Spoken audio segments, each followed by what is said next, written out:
Okay guys, gonna get started here. Welcome back to Grunt Golf.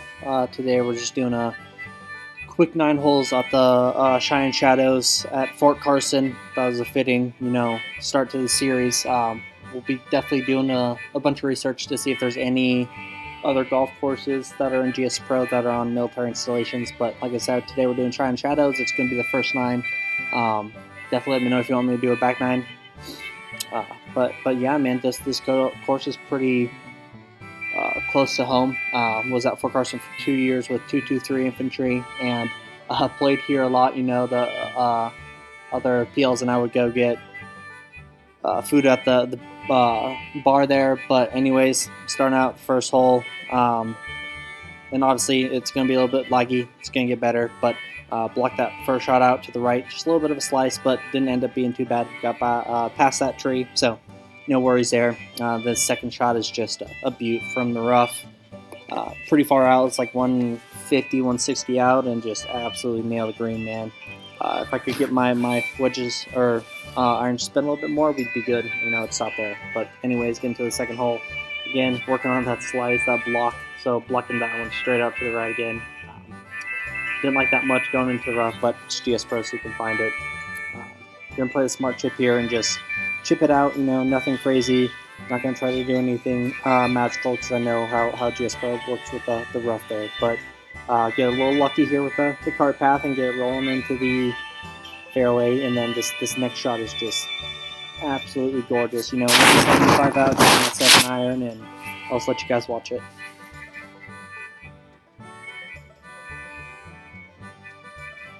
And does it? Yep, right in. That's par 5. That's a nice little birdie there. So this is one of my favorite holes just because you hit so far down. Hit a really nice fade here, as you guys are going to see. It just didn't quite fade enough, so ended up a little bit in the rough there. But no real complaints. And then this is definitely something I got to work on.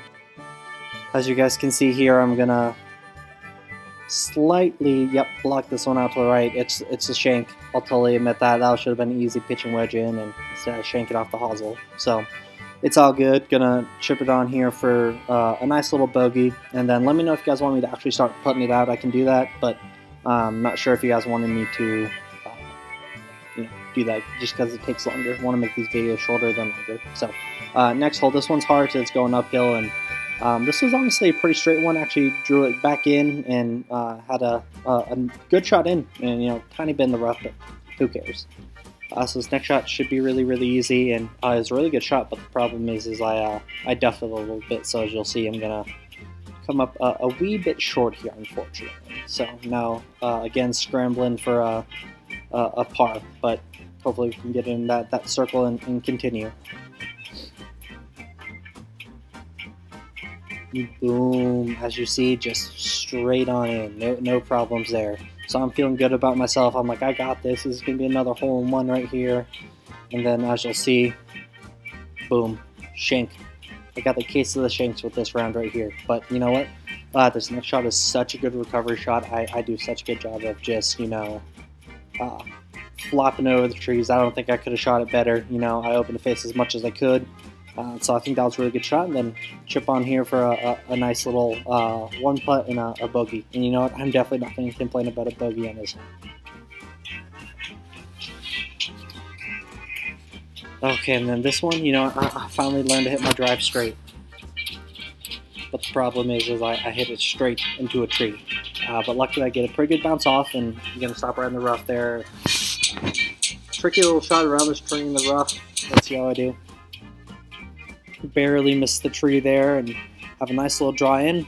Draws a little bit too much, but like I said, not going to complain about that. Got a good little chip, another chance to knock it in here. Let's see if I do it.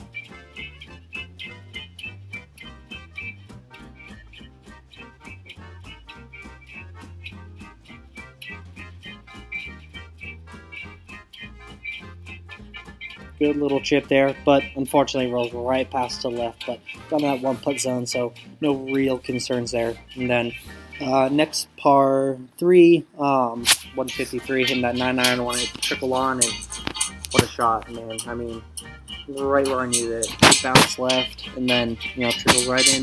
Unfortunately, didn't draw it quite enough, but again, not going to complain about a par. I'm a 17 handicap, so who cares, right? This shot, I thinned the drive a little bit, so as you're going to see, it's going to run just a little bit too low. Luckily, I am hitting the fairway. It's only like a 317-yard hole, so it gives me like a nice 150-yard shot in, so shouldn't be too bad, right?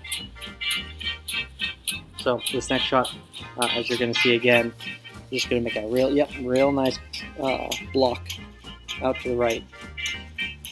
But have a good chip on, and let's see where it ends.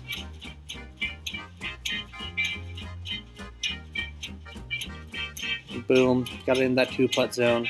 Not the best chip ever, but a bogey's a bogey. I play bogey golf, so it's not bad at all in my opinion. And then the 9th hole here, just an absolute monster of a fade. I actually thought I faded it too much, but ended up being perfect, that right side of the fairway, and there we are. Got a either 220, 230 shot in, or I could do a smart play and lay up. Obviously, I'm not good enough to be hitting that far of a shot, so as you guys are going to see here, going to have a perfect pitching wedge. Hit it a tiny bit too far, but real no complaints there. About 75 yards out, which is exactly where I want it to be. It's going to give me a really nice 58-degree in, and then just absolutely nail this 58-degree in for a birdie. So if you guys want to see more, let me know. Definitely going to be posting that back 9. But other than that, you guys have a good one, and I'll see you in the next one.